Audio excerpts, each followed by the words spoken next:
All right, welcome to Money Monday. Let's go ahead and get started. It's another beautiful day.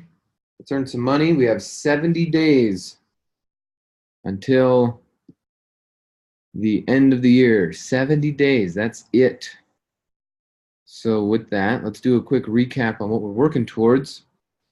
Some of you will be getting prizes from me and from Vanessa, and some of you will be getting prizes from your 5-star.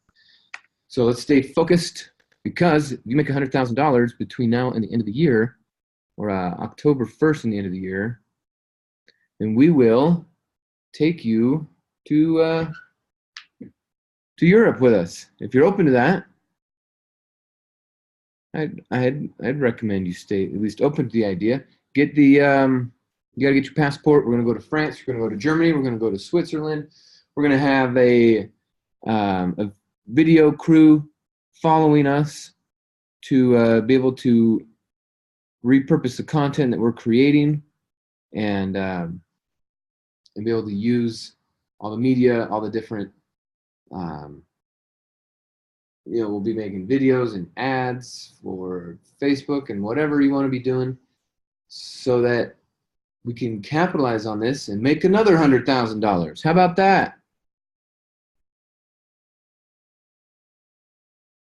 Next is being included in an environment where coaching and mentorship and training, getting John Maxwell's training on coaching is going to help you close sales like crazy. And a couple of times I've touched on a few things that he's taught me, and we can get more into that. However, this has been a huge shift in my understanding of how to make a sale happen, how the sales industry works, how coaching works, and how helping someone get over a limit works. When you help people get over limits, well, what's the biggest limit people show up with is, I don't have any money. You have this big old limit, right? Limit. So learn how to get over people's limits, teach them how to get over their limits, and you'll be unstoppable. So John Maxwell has a lifetime membership with their group, and I would love to pay for your membership there. So not only will you get the training, but you'll also be in a group of people who have sales skills, leadership skills, but nothing really to sell or people to lead. So you show them what Renatus is, and by golly, you'll get yourself some leaders. Next is a $50,000 to $75,000 price range. It's a 5-day trip to Hawaii in February when everyone else is freezing cold. We're going to go have some fun in the sun. 5-day trip to Hawaii. This includes airfare and accommodations for one. If you want to bring your spouse, you just pay for them, and we will pay for one of you. This is exciting stuff. 30 to 50,000 is an iPad Pro or a Surface Pro. Let's make some money. Let's use these devices. Every time I have a PowerPoint or I pull up the website for Renatus and I just pull it up on my iPad and put it in my customers' hands, they start to get a real feel for it, and it becomes more real for them than just us talking about it. So I've been using my iPad a ton to make sales. 20 to 35,000 is a ticket to the 2019 Nationals. We're going to get new front-ish row seats near the front, and it's going to be freaking awesome. This was just part of the crew. Not everybody showed up for the picture that was there, but this is awesome. There's going to be over 1,500 people there next year, and you want to be involved. So we'll pay for your ticket. Then the last one, or not last one, 10 to 20,000 is a set of steak knives. If you earn between 10 and 20,000 between now and December 31st, I'll give you a set of steak knives, but not Cutco steak knives. No, Costco steak knives is different. Okay, and between 1 and 10,000, you will receive high fives at nationals. You must be at nationals in order to claim your prize. All right. So this is what we're working on. This is some exciting stuff. There's, I'm expecting, 10 to 20 of you to be coming with me in June to France. I hope you guys are open to that. If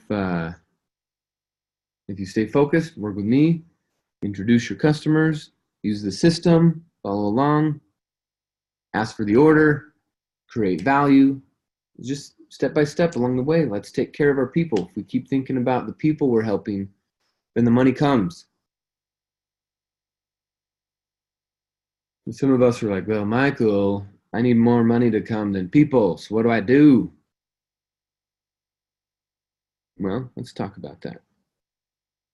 Let's switch over now to a new topic. We're going to start talking about closing conversations and funding. Because if I could do it, anybody can do it. All right, so let's switch over here. Remember, you don't need your camera on to watch.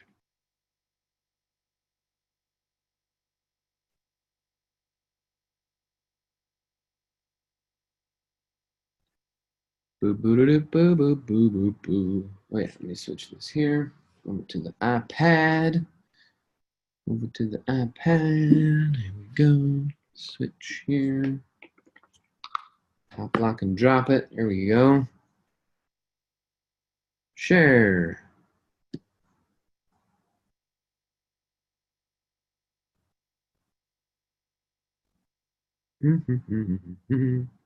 Da da da da da da. Summertime in the LBC. All right. Now, should be able to see my iPad here. Okay, so we talked last week about when we're having our conversations with our guests, and we're talking about there's going to be an added expense, and how to approach that. Like, what if they're, what if what they bring in is exactly what they spend and they can't afford a $500 a month payment? And how we can switch a few of those things around. So hopefully you guys were on there last week while we were talking about it. All right, Zoom. Do what I say. So we talked about how when we're finding people's money, the premise is, what are you capable of? Not just what's your credit score, right? What are you capable of? Looking at more possibilities with people. Man, half the time I'm spending turning people's cameras off. It's not necessary. Turn them off when you join. Turn them off when you join. Keep everything running smooth. Okay, so now let's work on sharing my screen. I'm going to share this iPad screen with you. Connect. Yes, we're connecting. So connected right now.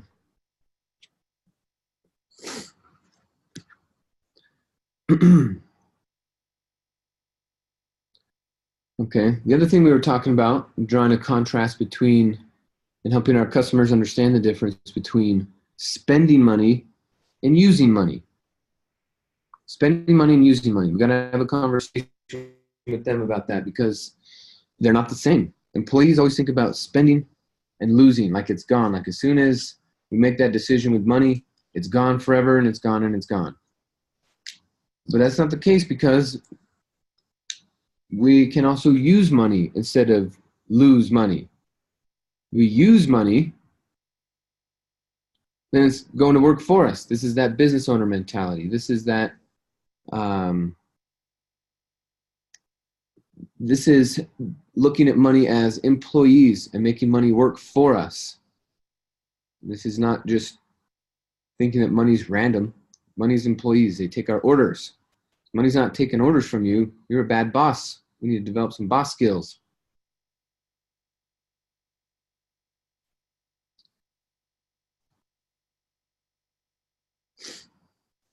Okay. Then we talked about creating conversations. Things like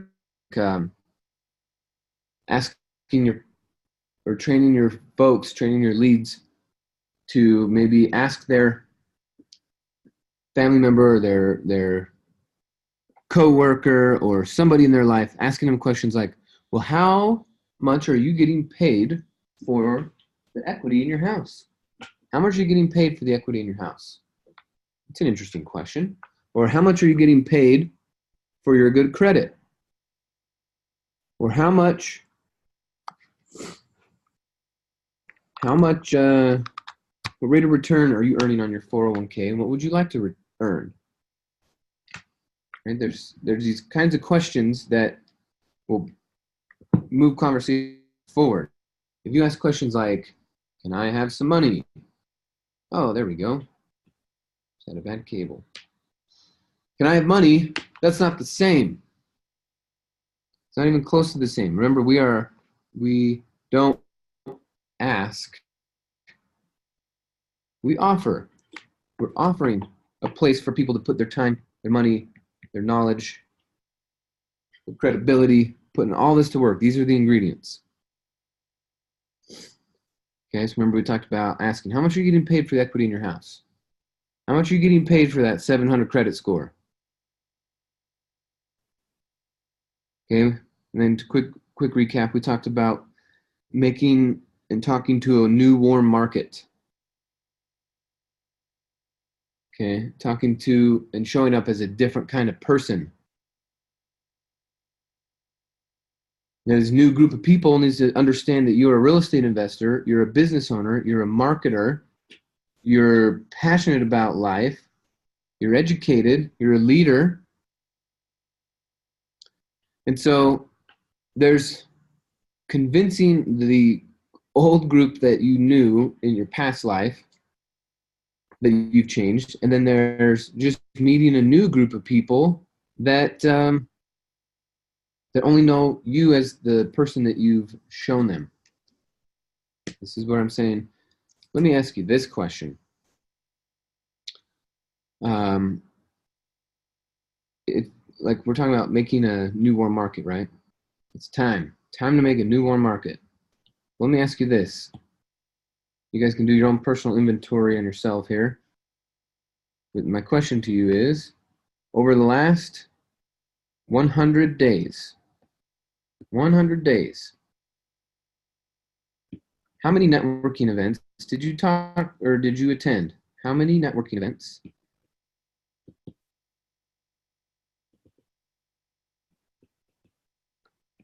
How many networking events did you attend? Just put it in the chat box. Last 100 days. 100 days. How many networking events did you attend? Now, some of you got to be thinking back, maybe 200 days. Maybe 300 days. In the last 100 days, how many networking events did you go to? Oh, this is a powerful question. Powerful question. In the last 100 days, how many networking events did you attend? Oh, now we're getting some responses. Right on. 6, 5, 5, 12, 5. Okay, those of you without jobs, not counting Thursdays, not counting Wednesdays, not counting the Saturday stuff we're hosting. Those are not networking events. Those are your events. I'm talking about out in the world events, right? Meetups and industry events and CEO busy bop, and there's all these kinds of things all over town. How many have you gone to? So in 100 days, especially if you don't have a job, if you don't have a job and in 100 days you only went to 5, would you call that a good try? If your job is networking, you don't have a W-2 job somewhere else. With us, your job is marketing and networking. You have all day to do it. You have 100 days and you went to 5. Would you call that a good job? Would you call that a good try? Okay. So G. Coleman understands not at all. Some of the things we're doing And we're wondering why we're not getting the pay that we want. We're not getting the result we want. Yet we're not even putting in a good try. Okay, so Mafi went to 17. Jose went to 12. Now, we don't know if those are not counting the Thursdays. Keely went to 20. Toastmasters and other miscellaneous events. See, so he's turning everything into networking events. Church, birthdays, weddings, anniversaries, all sorts of stuff, okay? So there's that, but Mafi, I'm talking more about going to networking events where people are there to network. So the Toastmasters and the meetups definitely count. But this is where some of you are like, Michael, give me more techniques, give me more techniques. But you're not even trying the ones we talked about. I'll give you more. You're not even using the ones we gave you. So also in networking, there's this word I've highlighted and underlined called work. Now let's look at our next 100 days. How many more days do we have left this year?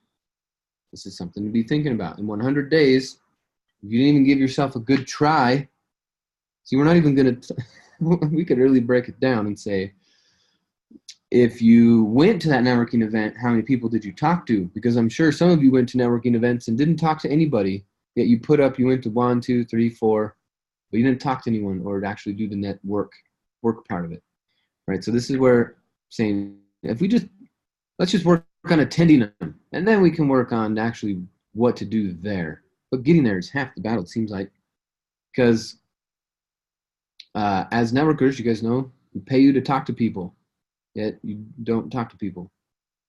And then you don't get paid, and then you say, well, I'm not getting paid. What do I do? It's a crazy cycle. I would not call HP. I would not call one-on-one a networking event. No, nope. That is pay time, not a networking event. Okay, so here's the answer. We have 70 days left this year. 70 days. 70 días. Okay, so what is the last payday? The last payday of the month is December. December, what is it? You see it on the screen?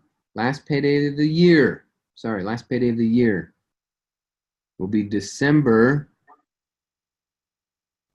28th. December 28th is the last payday. Remember, we get paid every Tuesday and every Friday.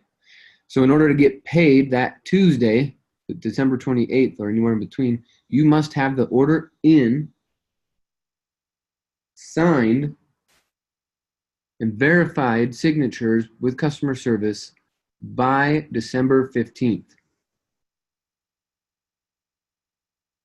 December 15th. So now, looking at that, we have 70 days left this year. 70 days left this year, 2018. And we really only have 57 days to enter orders. Just keep that in mind, okay? As you're getting closer, your customer says, yeah, let's talk on, I'll come over to your house on December, well, how to get to 16, 18, here we go. I'll come over to your house on December 17th and we can talk about it. And you say, no, I'll come over to your house on December 15th and we'll talk about it, okay? You gotta be super aware of your deadlines and not let the customer decide how things are going to go. You got to decide how things are going to play out. You're in charge of this schedule.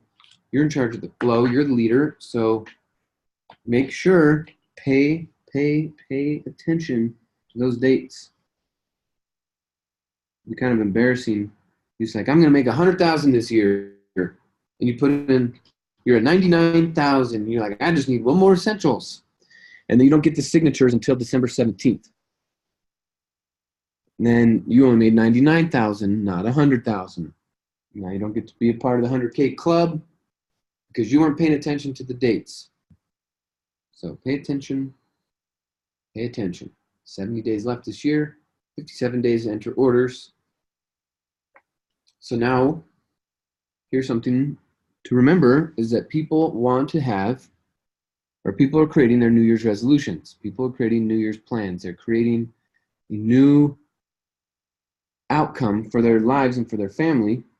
And so right now is actually about the time when they're deciding, you know what, January 1st, I'm starting this new thing, right? They're looking at January 1st. They want something new in their life. And if you let them know about it now, chances are they'll want it so they can get started on January 1st instead of looking at it January 1st and then going to more events and following up. And they want to get started right now. So what you need to do is right now, let them call your guests, call your warm market, meet new people, go to networking events. Some of you are like, well, my schedule is not conducive for networking events. Maybe, maybe, but you gotta be creative. You gotta sometimes change your schedule. Sometimes you gotta call in well. You know what calling well means? You feel way too good to go to work. Just go do something else. Go be productive with it. Some of you, okay,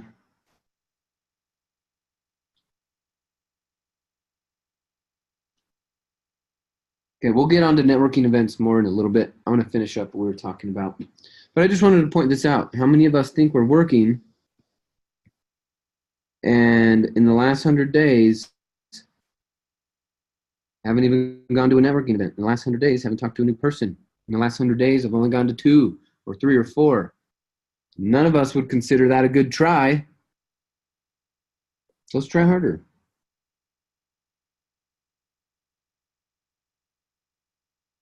Okay, switching back over here now. Little side tangent over there.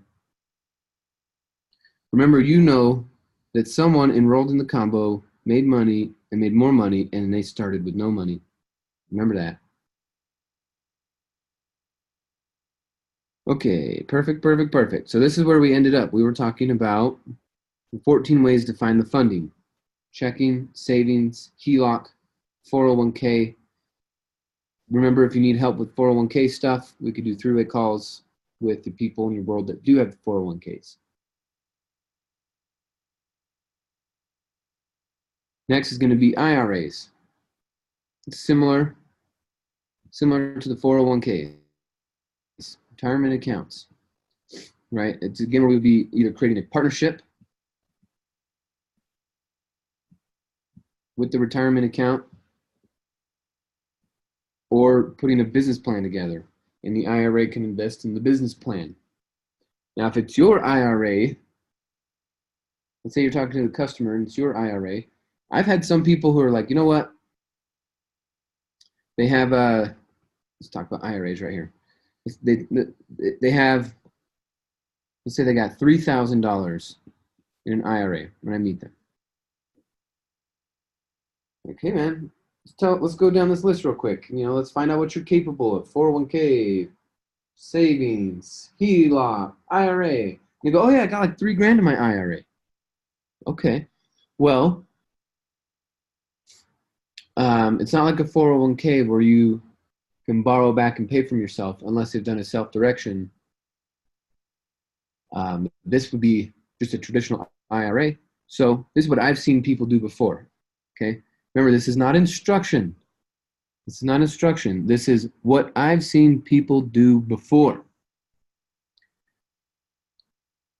If someone has an IRA with $3,000 in it, their tax rate on that money, they already paid taxes on it. If this is just a traditional IRA, not a Roth IRA, they've already paid taxes on it.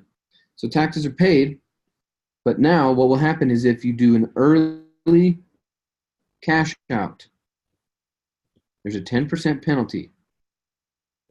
10% penalty. So if someone decides, you know what, this $3,000 is just sitting here and it's only growing at 1, 2, 3%, is that good enough? Am I going to be able to retire from that performance of that account? No. So then this is what I ask people. Well, where would this money work harder for you? Where would this money work harder for you? And they say, well, in real estate investing. Of course it would. Okay. So if you do an early cash out and there's a 10% penalty, how much of that $3,000 are you losing? How much would you have to give up?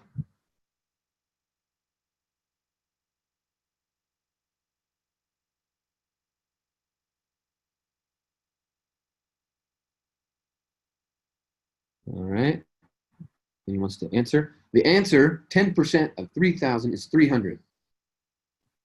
So they're going to lose $300 if they do the early cash out before they're 59 and a half.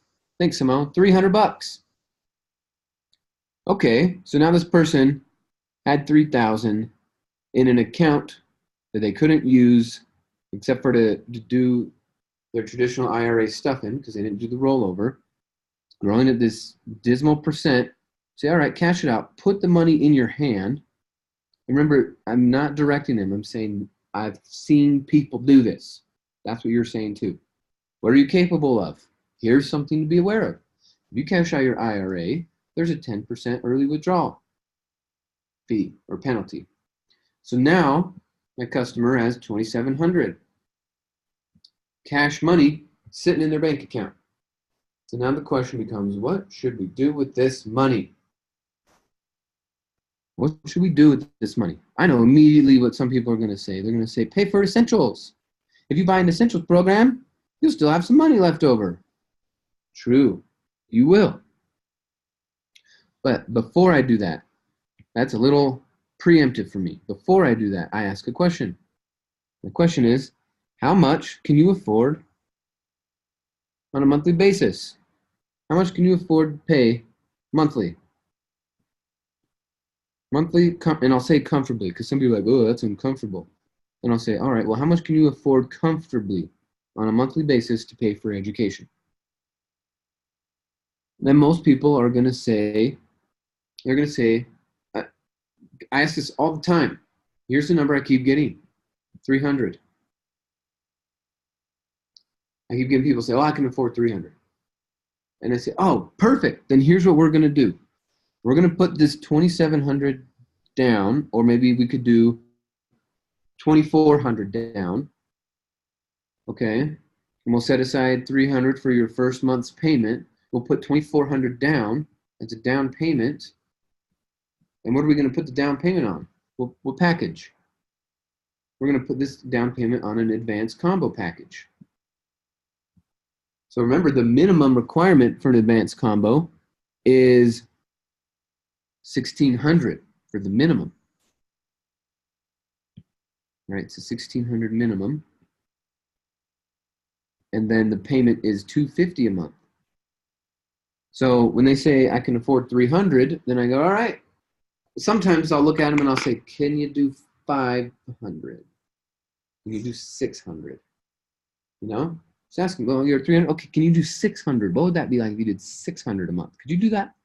Some will say, well, yeah, I could. For this, yeah, I could. And then some people say, God, I wish I could, but no, man, I can only do 300, or I can only do 100. No problem.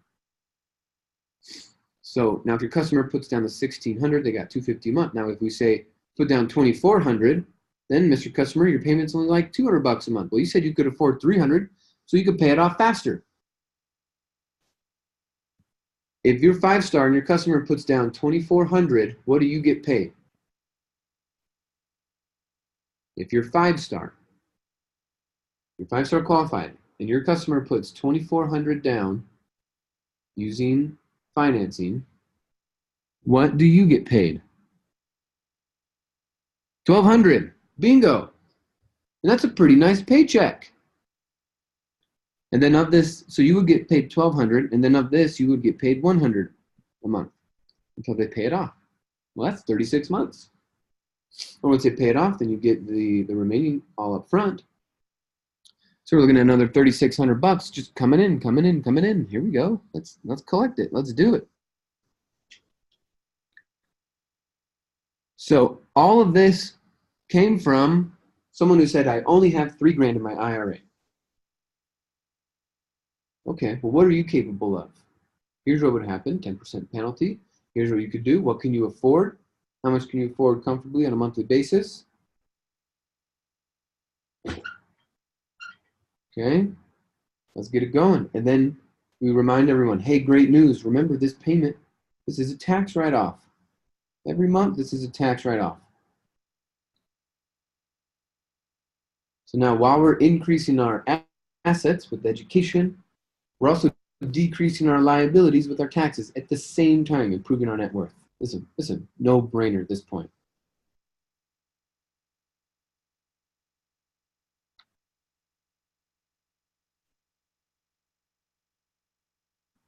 All right. Any other questions about this before I go to the next one?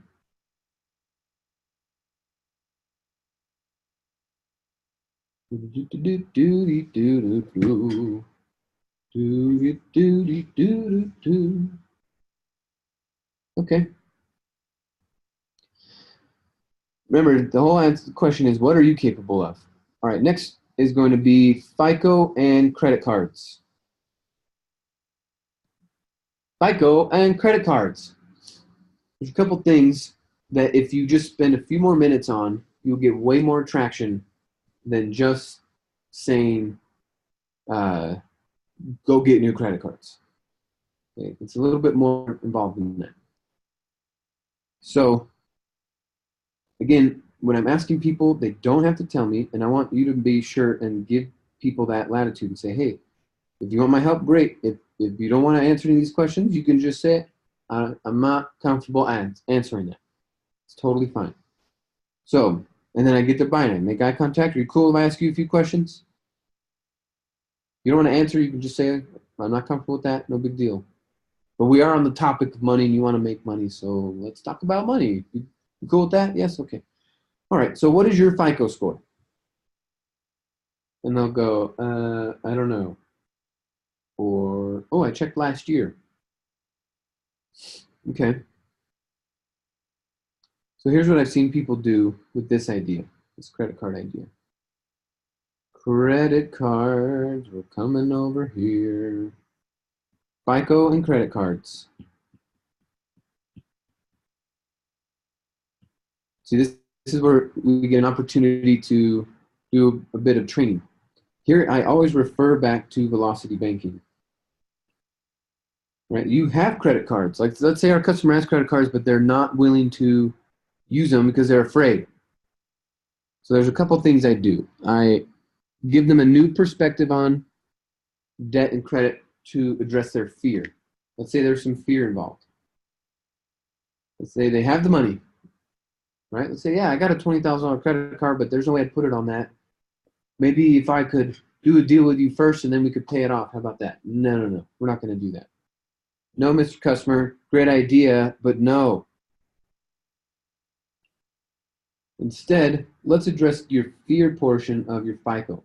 More people would use their credit card to buy from you if they had a different understanding of their credit cards and how they wouldn't be trapped in the debt.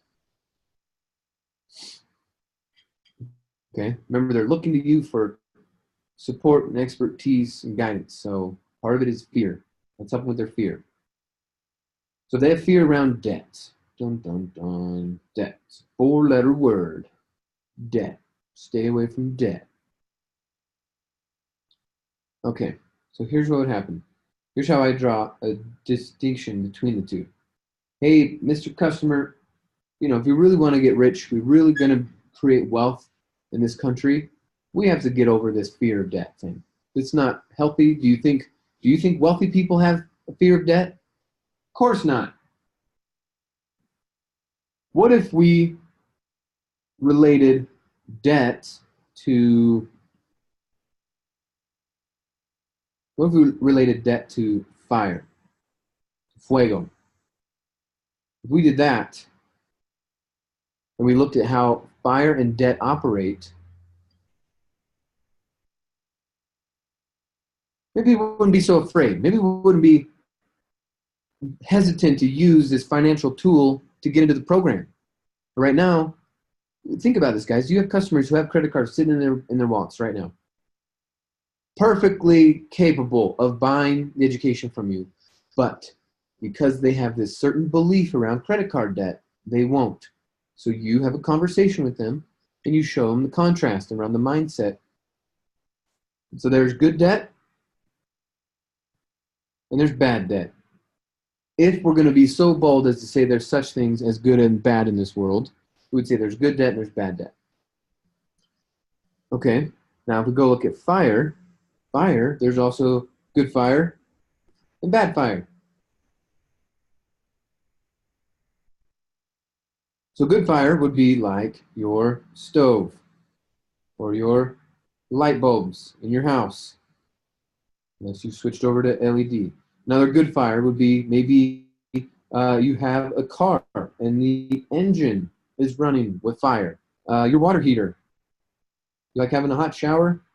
Like being able to wash your hands with warm water? A fire is doing that. So there's a lot of good things with fire, right?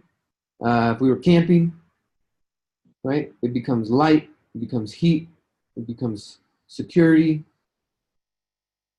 protection. Fire is incredibly important. Could you imagine a life of avoiding fire? It's not going to work.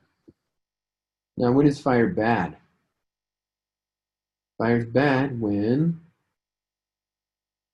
it's causing damage, right? When it's out of control. Out of control. Fire's bad when when it's hurting people. So fire in of itself is not good or bad. Only the result of its use we can determine on a personal scale if that was good for us or bad for us. Right? Your house caught on fire, bad. Your house containing a fire, good. So fire. Now with debt, it's the same thing. You are going around calling all debt bad, when really that would be like calling all fire bad. That's not the case at all.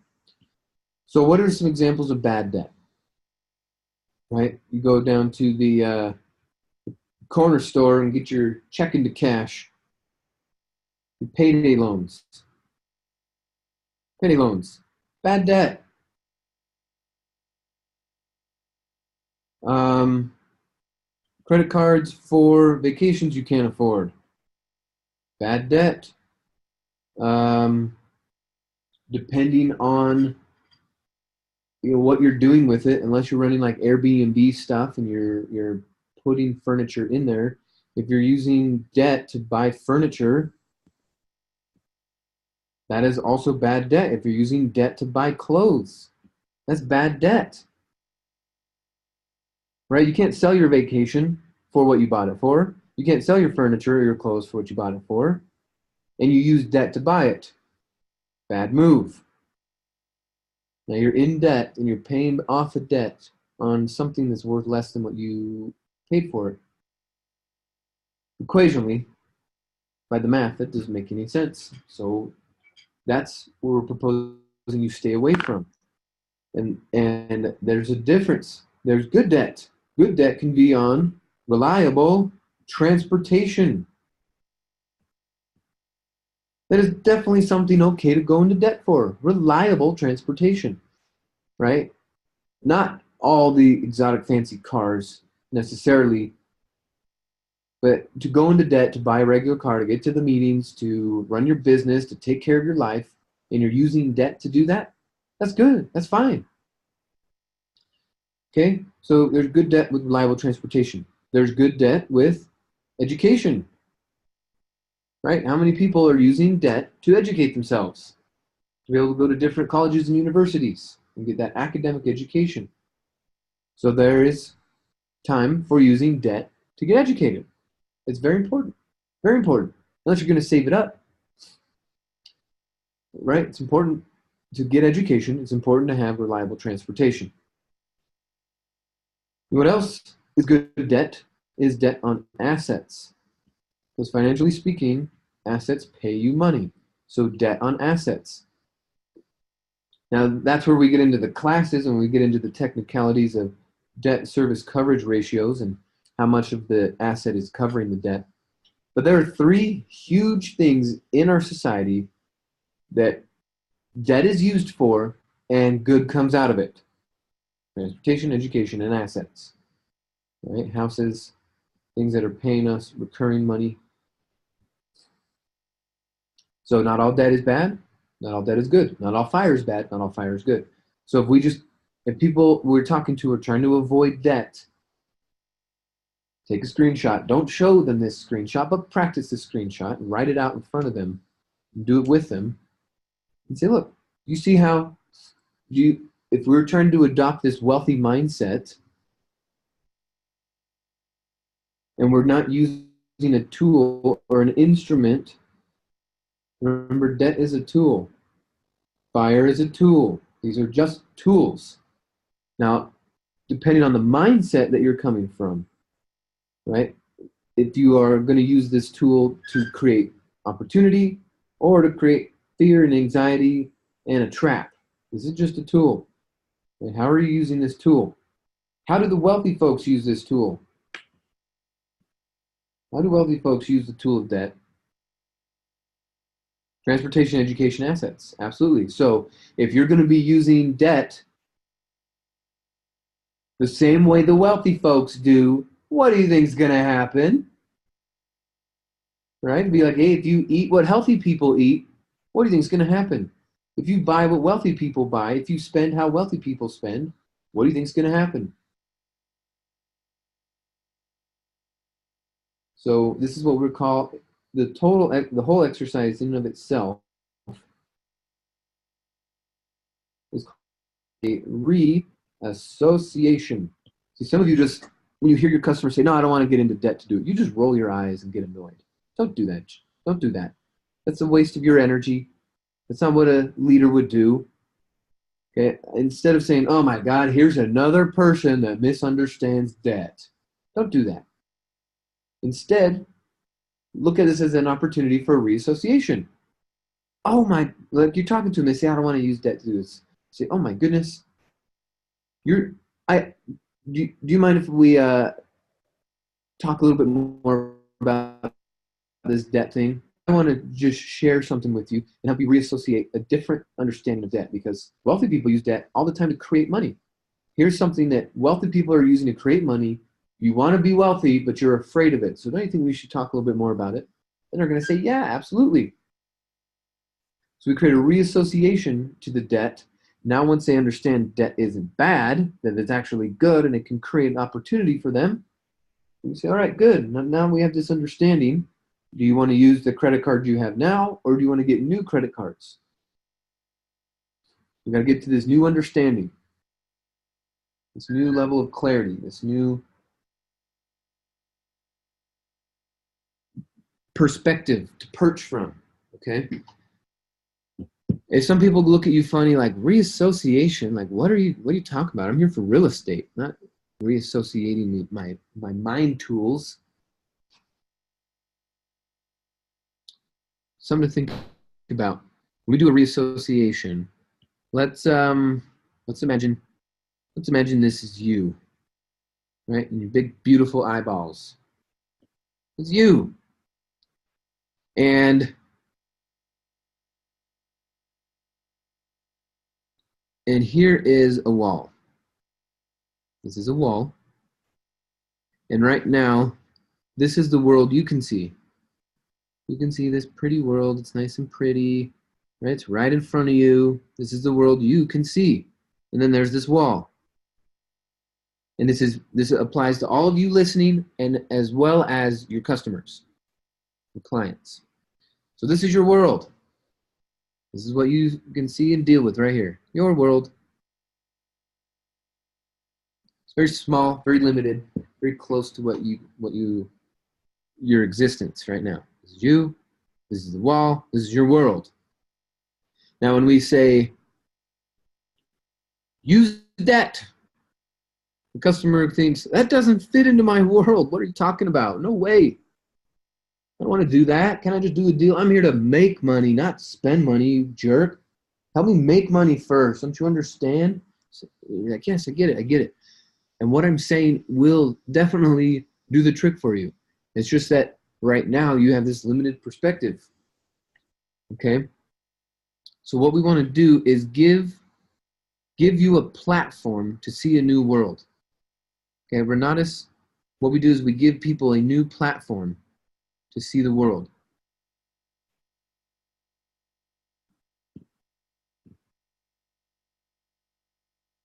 Okay, this is all you can see. It's right there, and then you hit the wall. So what we want to do is give you a new something to step up on. Right? A new box, a new platform, a new level to step up on. And when you do that, right? If you're stepping and you got this box under you now, guess what? The wall didn't get any taller. Walls can't get any taller. Your wall is your perspective. And it's as ignorant as you're going to come. That's the wall. But now we got this new platform, this thing called Renatus. Right? We've got this platform to stand on. And your world was just this before. And that's all you could see. Your eyeballs were just looking at that. But now you have a new platform and you can actually see over the wall. You know what that means? There's this whole huge big world out here. There's this big gigantic world. Wealth and abundance and friendships and relationships and prosperity. More than you could imagine. This is what we're trying to help you see and get this, achieve this.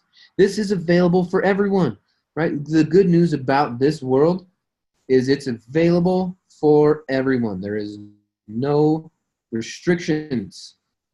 It's available, but it's just how are you going about it? Okay, are you going about it by hitting your head against the wall, or are you taking a new platform to where your vision is clear? Right, this is where people can see, oh, I see what you mean. I get it. Right? Because they're not staring at a wall, they're seeing this new world. This has always been available. It's always been there. Right? It's been there. And it's always been available.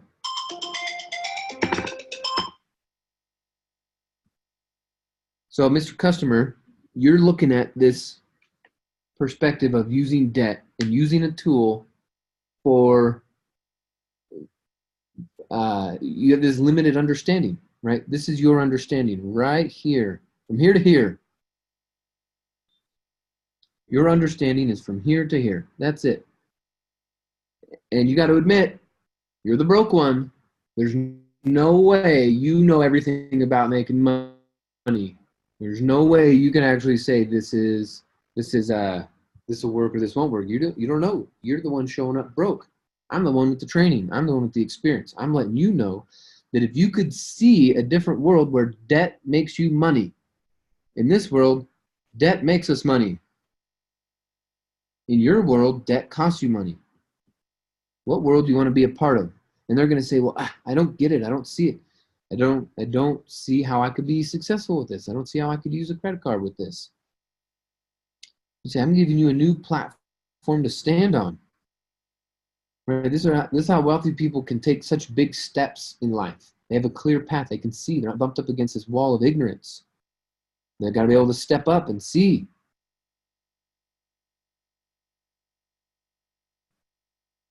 So this is what reassociation is. This reassociation is this platform that you're giving them. And there's a new world out there that people are thriving in that you're just not aware of and you're not using. And maybe it's because the wall's too big for where you're at. Well, let us give you some tools. Let us give you a new perspective. Let us give you a platform with which to stand on and make this happen.